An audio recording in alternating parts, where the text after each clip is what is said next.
अस्सलाम वालेकुम नाज़रीन, आप यूट्यूब चैनल देख रहे हैं। मैं इमरान खान हूँ। नाज़रीन, सबसे पहले तो मैं आपको बताऊं कि हमारे बड़े अच्छे जर्नलिस्ट हैं, बड़े अच्छे साथी हैं, रज़ी ताहिर साहब, उन्हें गिरफ्तार कर लिया गया है इस्लामाबाद में पुलिस की जानिब से। वो NCIA ने केस बनाया हुआ था, FIA ने उनको गिरफ्तार किया है और ये बड़ी सख्त ज़्यादती है। यानी यहाँ पर पाकिस्तान में अब जर्नलिज्म करना एक बड़ी मुश्किल तरीन चीज़ बना दिया गया है। रज़ी ताहिर वो जर्नलिस्ट हैं जिसने तमाम सहाफ़ियों के लिए आवाज़ उठाई।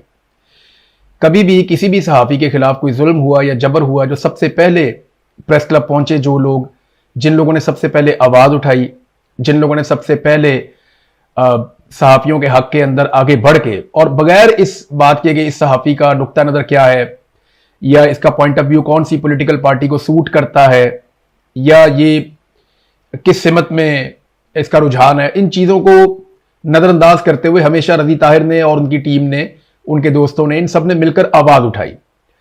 मेरे लिए भी आवाज़ उठाई, बाकी दोस्तों के लिए भी आवाज़ उठाई और सफ़े अव्वल में रहे हमेशा। तो आज उन्हें गिरफ्तार कर लिया गया। मेरी सबसे गुजारिश है कि रज़ी ताहिर साहब के लिए आवाज़ उठाए, इस जुल्म के खिलाफ ज़ोरदार तरीके से बोले, क्योंकि एक एक करके सबकी बारी आ रही है। मैंने आपसे कहा था ना कि बारी बारी सबकी बारी, तो अब रज़ी ताहिर साहब को भी गिरफ्तार कर लिया गया। बहुत अनफॉर्चुनेट है। मैंने कई मरतबा अपने वीलॉग्स में इनका नाम लिया, इसलिए कि इनकी दी हुई खबरों से मैंने बाज़ औक़ात अपनी रिपोर्टिंग की है, क्योंकि एक अच्छे जर्नलिस्ट हैं और ख़ास तौर पे जो ईरान, इसराइल और अमेरिका की जंग थी उसमें इन्होंने बहुत अच्छी रिपोर्टिंग की थी। ना सिर्फ 2025 में बल्कि 2026 में अभी जो जंग हुई उसमें भी इन्होंने बहुत अच्छा रिपोर्ट किया था। तो बड़े अच्छे सोर्सेज हैं इनके। तो ये बड़ी बदकिस्मती है पाकिस्तान की कि एक ऐसे सहाफ़ी को इस मौके पर गिरफ्तार कर लिया गया जमानत कैंसिल करके। अहमद फरहाद साहब को ढूंढ रहे थे जनाब, अब पता चला है कि वो बाग सिटी पुलिस स्टेशन में उनकी मौजूदगी की इत्तला मिली है और उनकी फैमिली ने मुझे आगाह किया। पहले उनकी फैमिली ने बताया कि उन्हें भी नहीं पता कि अहमद फरहाद साहब कहाँ हैं, उनकी गुमशुदगी के बारे में पता चल रहा था। फिर अब कम से कम ये हमें आइडिया हो गया है कि वो कहाँ मौजूद हैं और किसने उन्हें गिरफ्तार किया है। तो बाग सिटी पुलिस स्टेशन में अहमद फरहाद साहब मौजूद हैं। जल्द अज जल्द उनकी रिहाई होनी चाहिए। सबको इसके लिए भी आवाज उठानी चाहिए। इस दौर में फस्तायत के रिकॉर्ड कायम किए जा रहे हैं और लगातार रिकॉर्ड कायम किए जा रहे हैं। नाज़रीन, अलीमा खानम साहिबा मिलने गई इमरान खान साहब को दोबारा जेल में, और दोबारा जेल में इमरान खान साहब की मुलाकात अलीमा खानम से और बाकी दो बहनों से नहीं करवाएगी। इमरान खान साहब की मुलाकातें अब बहुत लंबा अरसा हो गया है, तब से बंद है। इस मौके पर अलीमा खानम ने वहां पर इन्होंने अलामती धरना भी दिया और कुछ बयानात दिए। वो बयानात मैं आपके सामने रखता हूं। एक तो उन्होंने जो चीफ जस्टिस हैं इस्लामाबाद हाई कोर्ट के, उनके ऊपर उन्होंने तनकीद की। उन्होंने कहा हाई कोर्ट के चीफ जस्टिस ने क्रिमिनल हरकत की है, उनके बच्चे और फैमिलीज ये याद रखेंगे और रखना भी चाहिए। ये जो चीफ जस्टिस डोगर है ना, उनके बच्चे उनसे ये सवाल जरूर करें, आप हमारे भाइयों की तरह है, आप हमारी फैमिली की तरह है, आप लोग भी खानदानी लोग होंगे, लेकिन अपने बाप से आप लोग पूछें जरूर कि ये क्या कर रहे हैं, वो क्या ये इंसाफ है और कानून है। एक तो 15वें नंबर से आपके अब्बा जी को उठा के लाके लगा दिया गया यहां पे इस्लामाबाद हाई कोर्ट में, और लगाया मिलिट्री एस्टेब्लिशमेंट ने एक आईनी तरमीम के जरिए से। तो अगर आ ही गए हैं तो इंसाफ करें ना। आप अपने वालिद से पूछें कि 1.5 साल हो गया उन्होंने इमरान खान का, जो कौम का सबसे मकबूल लीडर है, उसका केस क्यों नहीं लगने दिया। अपने वालिद से पूछें कि वो क्यों रोड़े अटकाते हैं। अपने वालिद से पूछें कि उनके फैसलों पर अमल दरामद नहीं हो रहा है, इमरान खान की उनकी फैमिली से मुलाकात नहीं हो रही, डॉक्टर्स नहीं मिल रहे। ये आपके वालिद की जिम्मेदारी थी, लेकिन वो ये नहीं कर रहे। आपके वालिद को क़यामत वाले दिन ये सारा नतीजा भुगतना पड़ेगा। अपने वालिद को रोकिए, इस दलदल में जाने से रोकिए। वो कैसे जवाब देंगे इतने सारे लोग जब क़यामत वाले दिन उनका गिरबान पकड़ लेंगे। तो उनके बच्चों से, बच्चियों से मेरी गुजारिश है, जो जो जज साहिबान ज्यादती कर रहे हैं, जुल्म का हिस्सा बन रहे हैं, जो ब्यूरोक्रेट जुल्म कर रहे हैं, कत्लेआम कर रहे हैं, जो पुलिस वाले, जो बाकी एस्टेब्लिशमेंट के लोग, जो भी गलत कर रहा है, उनके घर में फैमिलीज तो है ना, उनकी बीवियां हैं, बच्चे हैं, वो उनसे पूछें, उनको रोकें कि ये जुल्म बंद कर दो। आप ये दौलत कमा के, ये नाम, ये शोहरत कमा के आप साथ अपने कब्र में नहीं लेकर जा सकेंगे। वहां पे आपको जवाब देना पड़ेगा और इन लोगों को बचाएं। आप इस दुनिया में चंद दिन की खुशी के लिए ये अपनी आखिरत बर्बाद कर लेंगे और फिर जवाब कैसे देंगे। बहरहाल ये अलीमा खानम का स्टेटमेंट है जज साहब के बारे में। फिर उन्होंने कहा जी हैरान कुन इमरान खान को कैद तन्हाई में रखा गया। जेल वाले इमरान खान से कहते हैं सेल की चाबी गुम हो गई है, पंखा और बिजली भी बंद कर दी जाती है और इमरान खान साहब सेल के अंदर बंद रहते हैं। यानी जब कई दिन तक इमरान खान साहब को सेल के अंदर रखा गया था तो यह भी कहा गया था कि जेल की चाबी हमारी सेल की गुम हो गई, लिहाजा हम इस सेल को खोल नहीं सकते। और एक आदमी जो साबिक वजीर आजम है उसे एक तंदूर जैसे सेल के अंदर बंद करके रखा हुआ। ये हालात भी इमरान खान साहब ने देखे हैं, लेकिन आफरीन है उस आदमी के ऊपर कि वो टूटा नहीं है। आसिम मुनीर साहब ने अपने सारे हथकंडे इस्तेमाल किए, और मैं शर्तिया आपको कहता हूं कि आसिम मुनीर साहब को जिस सेल में इमरान खान साहब को बंद किया हुआ है, वहां पे आसिम मुनीर को या फैज हमीद को या जनरल बाजवा को आप 5 दिन रख लेना तो ये ज़हनी मरीज बन जाएंगे। आप 5 दिन इन्हें वहां पे रख लेना। जनरल नदीम अंजुम को मैं चैलेंज करता हूं, 2 साबिक जो DGISI है या 2 जो आर्मी चीफ हैं, एक आसिम मुनीर और जनरल बाजवा, एक नदीम अंजुम और एक फैज हमीद, इन चारों में से आप किसी को भी 5 दिन के लिए इमरान खान वाली कैद में रखें ना, कैद तन्हाई, दुनिया से कट ऑफ, और ऐसे अकेला सेल के अंदर डाल दें, बिजली बंद कर दें और इस तरीके की हरकत इमरान खान के साथ करें तो ये ज़हनी मरीज बन जाएंगे, पागल हो जाएंगे, टकरे मारेंगे, ये बर्दाश्त ही नहीं कर सकते। तो इमरान खान की बर्दाश्त को आफरीन है, वो आदमी कौम के लिए कितनी मार खा रहा है, कितनी तकलीफ बर्दाश्त कर रहा है। तो उन्होंने ये भी बताया कि 4 अक्टूबर से इमरान खान साहब को सख्त कैद तन्हाई में रखा गया, तब से लेकर अब तक इमरान खान साहब की मुलाकातें बंद की गई हैं, बिजली भी बंद कर दी जाती है, पंखा भी बंद कर दिया जाता है। ये अलीमा खानम ने इमरान खान साहब के बारे में स्टेटमेंट दिया है। अब आहिस्ता आहिस्ता नाजरीन सारे आवाजें उठाना शुरू हो गए हैं, लेकिन एक बड़ी खबर और आई है, और यह खबर है कश्मीर से। पाकिस्तान तहरीक इंसाफ के पास उसका इंतखाबी निशान बल्ला नहीं था, जो इमरान खान साहब का इंतखाबी निशान था बल्ला तहरीक इंसाफ का, वो उनसे काजी फायज ईसा ने छीन लिया था। तब से लेकर अब तक किसी इलेक्शन में तहरीक इंसाफ को बल्ले का इंतखाबी निशान नहीं मिला। लेकिन आजाद कश्मीर में PTI को एक बड़ी कामयाबी मिली। अब आजाद कश्मीर में PTI के उम्मीदवार बल्ले के निशान पर इलेक्शन लड़ सकेंगे। आजाद जम्मू और कश्मीर हाई कोर्ट ने पाकिस्तान तहरीक इंसाफ के हक में बड़ा फैसला सुनाते हुए इलेक्शन कमीशन को PTI को बतौर सियासी जमात रजिस्टर्ड करने का हुक्म दे दिया। अदालत के इस फैसले के बाद आजाद कश्मीर में तहरीक इंसाफ के उम्मीदवार बल्ले के निशान पर इलेक्शन लड़ सकेंगे। मुजफ्फराबाद में chief justice high court justice Shahid बहार की सरबराही में तमाम जो कायम लार्जर बेंच ने इस अहम फैसले पर अहकाम जारी किए। यह रिट पटिशन सदर तहरीक इंसाफ आजाद कश्मीर और साबिक वजीर आजम अब्दुल कयूम नियाजी ने दायर की थी, जिस पर अदालत ने PTI के हक में फैसला सुना दिया। इससे कबल इलेक्शन कमीशन आजाद कश्मीर ने तहरीक इंसाफ की सियासी रुकनीयत और रजिस्ट्रेशन को मनसूख कर दिया था, जिसके खिलाफ PTI ने अदालत से रुजू किया था। आजाद कश्मीर हाई कोर्ट के लार्जर बेंच ने केस की समाअत करते हुए इलेक्शन कमीशन आजाद कश्मीर और हुकूमत आजाद कश्मीर को अदालत में तलबी और इस पूरे मामले पर तफसीली वजाहत पेश करने के लिए बाकायदा नोटिस भी जारी कर दिए हैं। अब मामला यह है कि इलेक्शन कमीशन ये करता है या नहीं करता, इसका फैसला तो वहां पे ब्रिगेडियर फाइक साहब ने करना है। यानी इलेक्शन कमीशन तो वही करेगा ना जो उसको मिलिट्री एस्टेब्लिशमेंट कह देगी, और आजकल वहां पे ब्रिगेडियर फाइक साहब हैं, ये पहले यहां पे हुआ करते थे, ये इलेक्शन यहां वाला भुगता के गए हुए हैं जो पंजाब वाला, तो अब ये चले गए हैं वहां पे सेक्टर कमांडर के तौर पर आजाद कश्मीर में। अदालत ने तो फैसला दे दिया, बल्ला मिलता है या नहीं मिलता है एक अलग बात है, और बहुत कम इम्कान है कि बल्ला मिलेगा। अगर बल्ला मिल भी गया तो इलेक्शन नहीं मिलेगा, क्योंकि आजाद कश्मीर में आजाद इलेक्शन नहीं होगा। वहां पे जो है वो एक 2 नंबर इलेक्शन करवाया जाएगा और कोशिश की जाएगी कि अवामी उमंगों के खिलाफ वहां पे एक कठपुतली सरकार बनाई जाए, जैसी कठपुतली सरकार हमेशा बनाई जाती है। यानी बिलावल ने एक दिन वो स्टेटमेंट दिया सिर्फ कि ये 12 नशिस्तें जो हैं इनको मखसूस नशिस्तों में कन्वर्ट कर दिया जाए। यानी ये जो 12 बंदे हैं इनका फैसला भी आजाद कश्मीर के वोटों से होना चाहिए और इनको मखसूस नशिस्तों में कन्वर्ट कर दें। आपने मकबूजा कश्मीर की नुमाइंदगी करनी है तो ठीक है, आप कर लें। आप मुहाजिरीन के अंदर से बंदे चुन लें।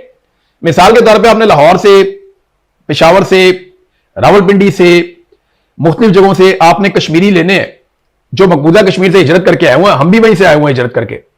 अगर आपने यहां से लेने हैं MLA तो आप लें, लेकिन आप उनका इलेक्शन 2 नंबर तरीके से ना करवाएं, कठपुतलियां ना लेकर आए, बल्कि जो पॉलिटिकल पार्टी आजाद कश्मीर में इलेक्शन जीत जाएं वो अपनी मुतनासिब नुमाइंदगी के तहत अपने मखसूस नशिस्तों के ऊपर बंदे पाकिस्तान से ले जाएं कि ये मुहाजिरीन की सीटें हैं, तो मुहाजिरीन को उनके ऊपर जो है वो एडजस्ट कर दिया जाए।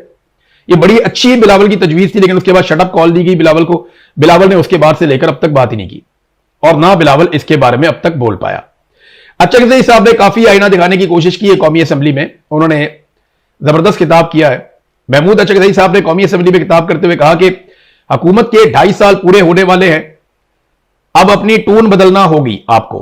उन्होंने कहा कि स्पीकर ने ऐवान चलाते हुए आइन और कानून का ख्याल नहीं रखा और चाबुक दस्ती से 14 अरकान को असम्बली से फारिग कर दिया। उन्होंने कहा कि कोर्ट लखपत जेल के 70 साल से ज्यादा उम्र के कैदियों को सजाएं सुनाई गई हैं। 5 अफराद को मजमूई तौर पर 286 साल की कैद सुना दी गई है, यानी इनको 286 साल की कैदें सबको हो गई हैं। इतनी खौफनाक पाकिस्तान में सूरत हाल है। और बारम बलोच को भी उम्र कैद जेल दे दी गई है। उनका कहना था कि आइन रोंदने और गैर जमहूरी हुकूमतों का साथ दिया गया है। महमूद अचकजई ने कहा कि कश्मीरी चीख रहे हैं, इनके पास आटा और बुनियादी जरूरियात नहीं है। इस मामले पर वजीर आज़म शहबाज शरीफ से भी बात की, मगर उनका अंदाज पसंद नहीं आया। उन्होंने कहा कि पाकिस्तान आसमान में नहीं बल्कि बलूचिस्तान, सिंध, खैबर पख्तूनख्वा, पंजाब का मजमुआ है। खैबर पख्तूनख्वा को पाकिस्तान क्यों नहीं समझा जाता, यह बात उन्होंने समझाई शहबाज शरीफ को, लेकिन शहबाज शरीफ साहब का तर्ज अमल कोई बेहतर नहीं था। उन्होंने कहा देखें, कश्मीर में दवाइयों की और खुराक की किल्लत पैदा हो रही है। यह बात कश्मीर में हमें कई दोस्तों ने बताई है कि जनाब अद्वियात और खुराक की तरसील रोकी जा रही। ये तो जिन लोगों ने पहले से बंदोबस्त किया हुआ था उन्हें आइडिया था कि एहतजाज लंबा चल सकता है।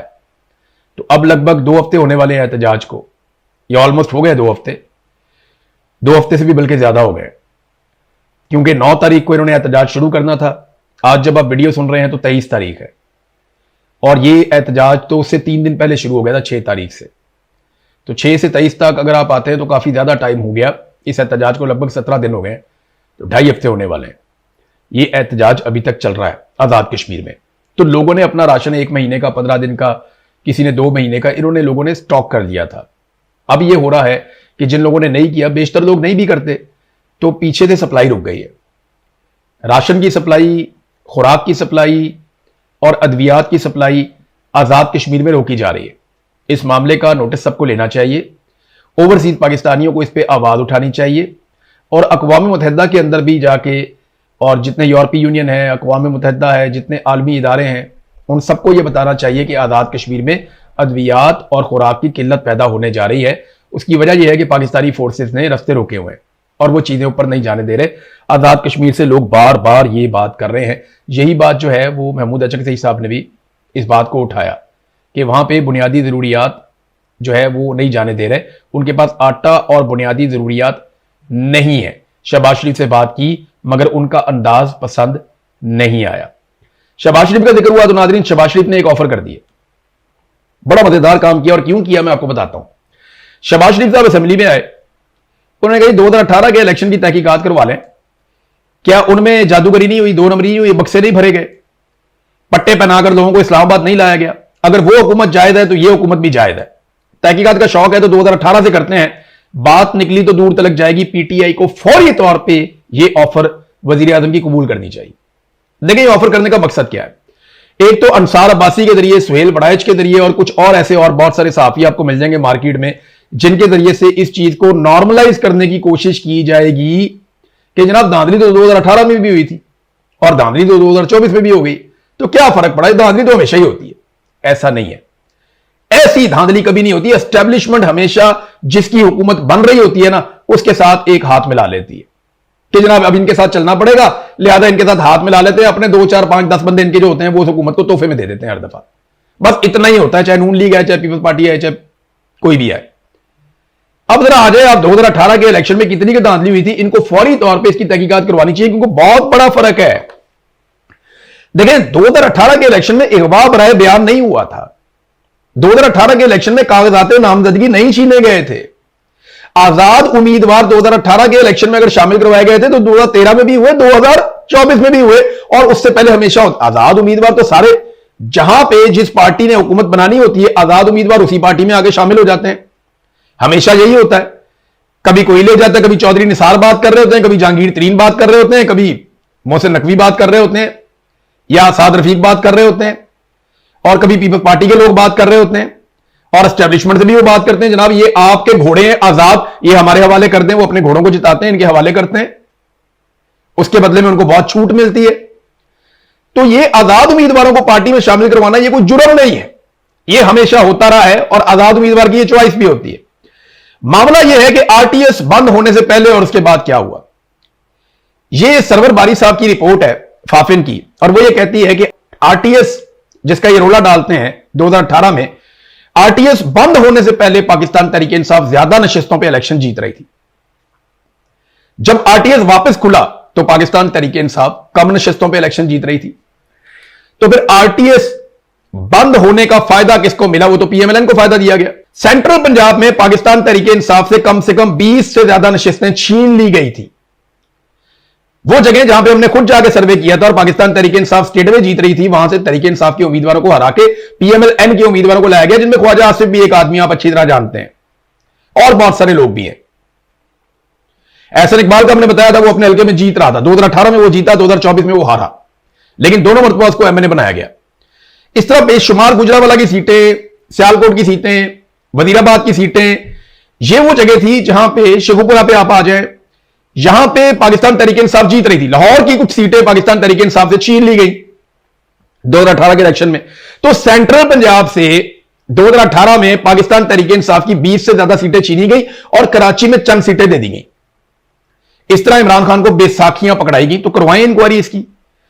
अगर आप देखते हैं ना 2018 के इलेक्शन में जो बात आज शहबाज शरीफ ने की है, इमरान खान ने असेंबली के फ्लोर पर खड़े होकर 2018 के इलेक्शन के बाद इलेक्शन की आजादाना तहकीकात की पेशकश की थी, जिससे शहबाज शरीफ और इनकी पार्टी के लोग भाग गए थे। इमरान खान ने तो असेंबली के फ्लोर पे आके ये कहा था ना कि आप करवा ले तहकीकात। ये सारे भाग गए। इन्होंने कहा जी हमने तहकीकात नहीं करवानी। ये कभी इधर की बात करते थे, कभी उधर की बात करते थे। हालांकि 2018 इलेक्शन में 35 हल्के ऐसे थे जिसमें पाकिस्तान तहरीके इंसाफ के उम्मीदवार 500 से कम वोटों से हारे थे और उन्होंने बाकायदा इस पर पिटीशन की हुई थी। यानी सबसे ज्यादा दरखास्तें जो हैं वो पाकिस्तान तहरीके इंसाफ की तरफ से दी गई थी 2018 के इलेक्शन में कि हमारे साथ धांधली हुई है। पीएमएल-एन और पीपल्स पार्टी ने नहीं दी थी। तो 2018 के इलेक्शन को मशकूक बनाया गया इसलिए ताकि इमरान खान रोला ना डाले और हुकूमत के मामलात में। मुझे अच्छी तरह याद है कि इमरान खान साहब के साथियों ने इमरान खान साहब को एक दिन, मैंने भी ये बात की थी, हम और जर्नलिस्ट भी गए हुए थे कि इमरान खान साहब आपको वो हुकूमत कबूल नहीं करनी चाहिए थी, आपके साथ धांधली करके आपसे सेंट्रल पंजाब में सीटें छीन ली गई थी। तो इमरान खान साहब ने कहा आप ठीक कह रहे हैं, हमें ये नहीं करना चाहिए था। तो मामला यह है कि 2018 में भी इमरान खान के साथ धांधली हुई थी। अब पाकिस्तान तहरीके इंसाफ को यह ऑप्शन फौरी तौर पर कबूल करनी चाहिए, क्योंकि इन इलेक्शन में जो हुआ है सवाल ही नहीं पैदा होता हो पाकिस्तान की तारीख में कभी हुआ हो जो अब हुआ है। यह तो हमने कभी देखा ही नहीं कि जाली फॉर्म 47 ही जारी कर दिए। बदतरीन शिकस्त जिन लोगों को, ये 180 सीटों पे एक पार्टी जीत रही थी, उसकी आधी सीटें लेकर दूसरी पार्टियों में बांट दी। ये तो पहली दफा हुआ पाकिस्तान में। तो फौरी तौर पे इसको कबूल करना चाहिए। शहबाज शरीफ ने ये किया इसलिए है कि रिकॉर्ड के ऊपर रखे, देखें जी मैंने तो तहकीकात की ऑफर की थी 2.5 साल गुजरने के बाद, देखिए जी मैंने तो ऑफर की थी कि तहकीकात करवा लें। शहबाज शरीफ ने रिकॉर्ड पे रखा। और दूसरा पीएमएल-एन के लोग या टाउट्स हैं वो अब ये कहेंगे कि जनाब देखें धांधली तो हर दौर में होती है। और भाई आप जिस दौर की भी धांधली पकड़ेंगे ना, पीछे पाकिस्तान की फौज निकलेगी। पाकिस्तान के फौजी जर्नैलों ने हर दौर की धांधली की है, चाहे 2018 की धांधली हुई है, इमरान खान के खिलाफ हुई है, या पीएमएल-एन के खिलाफ हुई है, या एमकेएम के खिलाफ हुई है, किसी के खिलाफ भी हुई है। 2018 की धांधली भी फौज ने की थी, 2013 की धांधली भी फौज ने करवाई थी, उससे पहले 2002 की धांधली भी फौज ने करवाई थी। 2008 के अंदर फौज का इंफ्लुएंस खत्म हो रहा था, इमरान खान ने बाइकआउट कर दिया, तो वो एक इलेक्शन हो गया। और उसको भी साफ शफाफ इलेक्शन नहीं करवाया जा सकता, क्योंकि उसमें जनरल मुशर्रफ ने बाकायदा धांधली करके काफ लीग को जितवाने की कोशिश की थी, बतौर अपनी पार्टी के उसको मैदान में उतारा था जनरल मुशर्रफ ने। तो हमेशा धांधली पाकिस्तान के मिलिट्री जर्नैल करवाते हैं।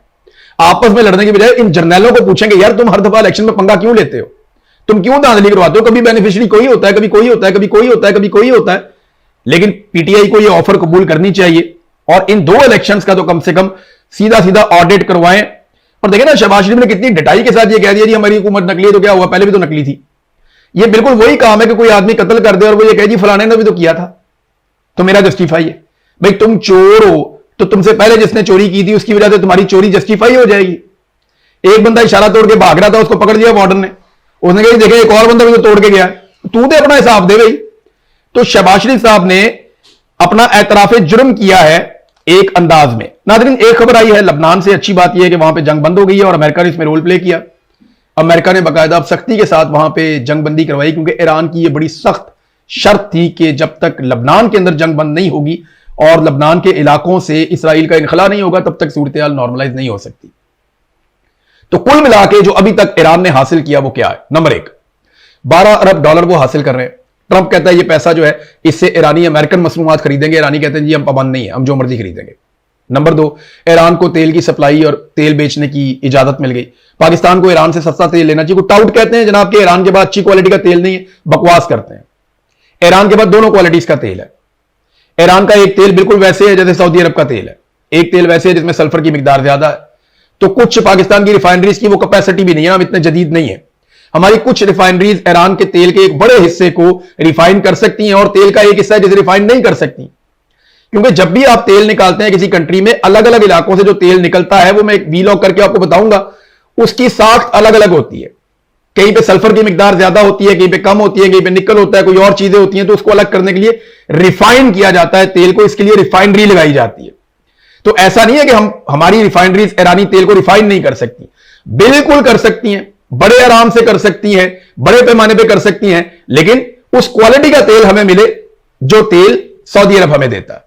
और वो ईरान के पास ऐसे तेल के जखायर मौजूद हैं और बहुत बड़े पैमाने पे, यानी दो तरह का तेल वो निकालता है ना ईरान, उसमें एक लाइट फ्यूल है और एक जो है वो दूसरा है जिसमें सल्फर की मिकदार ज्यादा है। तो आप ईरान से ले सकते हैं, पाकिस्तान को ये फायदा उठाना चाहिए। बहुत सारे टाउट उल्टी सीधी बातें कर रहे हैं, हमें ईरानियों से गैस भी लेनी चाहिए, हमें उनसे तेल भी परचेज करना चाहिए, और ईरान को हमें यह सहूलत भी देनी चाहिए कि चाहे हम उधार लें और कुछ हमें सस्ते नरक के ऊपर भी दे। देखिए वो आलमी मंडी के मुताबिक ही तेल बेचेगा, लेकिन ब्रदर इस्लामी मुल्क हैं, हमारी मदद तो कर ही सकता है ना, क्योंकि हमने उनकी मदद की है। अब तक के लिए इतने, अपना ख्याल रखिएगा, अपने चैनल का भी। अल्लाह हाफ़िज़।